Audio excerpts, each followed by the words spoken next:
Hello everyone, welcome to Yellow Pages Nursing. Today's topic is all about anion gap. Before entering into the session, if you have not subscribed our channel, please subscribe our channel and do not forget to hit the bell icon to receive instant notifications. Let's get into the session. What is anion gap? Anion gap is the difference between measured cations and measured anions in the blood. What are cations? Cations are the positively charged ions.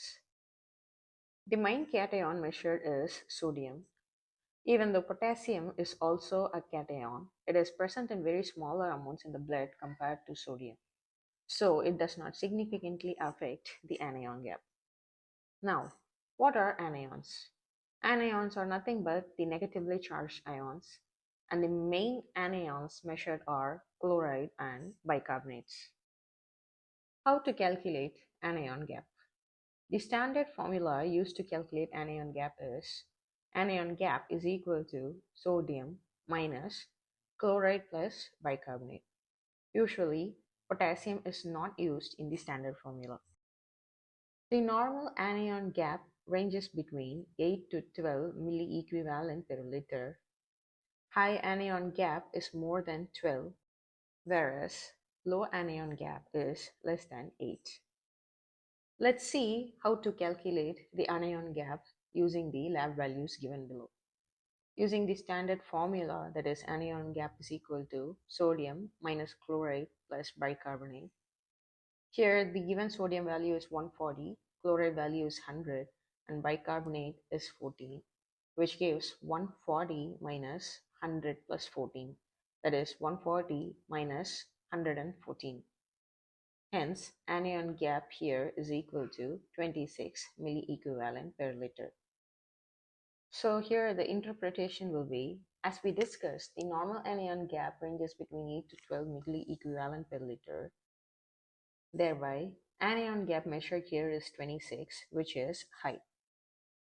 The full formula using potassium to calculate anion gap is anion gap is equal to sodium plus potassium minus chloride plus bicarbonate. Let's do another example to calculate anion gap using the full formula with the lab values given below. Anion gap is equal to sodium plus potassium minus chloride plus bicarbonate. Here the given sodium value is 140, potassium is 4.2, chloride is 100 and bicarbonate is 14. Using them, we get 144.2 minus 114. So anion gap is equal to 30 milliequivalent per liter.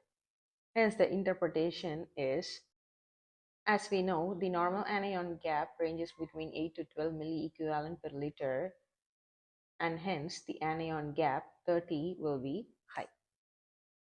What does high anion gap means? Extra acids are building up in the blood, and hence these acids can damage organs, drop blood pressure, disturb heart rhythm, and be life-threatening as well. It also helps detect conditions like diabetic ketoacidosis, lactic acidosis in case of sepsis and shock, kidney failure, drug or poison overdose, etc. Without anion gap, these can be missed or even treated late. When do we check anion gap? The anion gap is actually a tool to detect hidden metabolic problems, especially metabolic acidosis or suspected metabolic acidosis. Check anion gap when ABG or labs show pH, which is less than 7.35, that is acidosis, and bicarbonate levels are low. Given here is an example of ABG report where the anion gap is calculated using the full formula utilizing the values of sodium, potassium, chloride, and bicarbonate. The given values of sodium here is 133.2, potassium is 4.08, chloride is 97, bicarbonate is 24.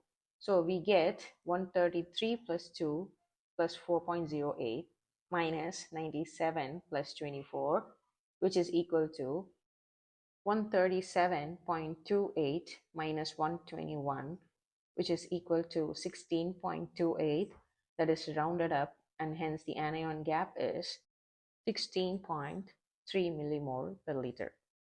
Here comes an example for your practice. Calculate the anion gap for the given lab values below using the two formulas we discussed before. And please mention your answers in the comment box below. So here you go with the anion gap. If you find this video useful, please like it, share it, and subscribe it. And do not forget to hit the bell icon to receive instant notifications. Thanks for watching and have a nice day.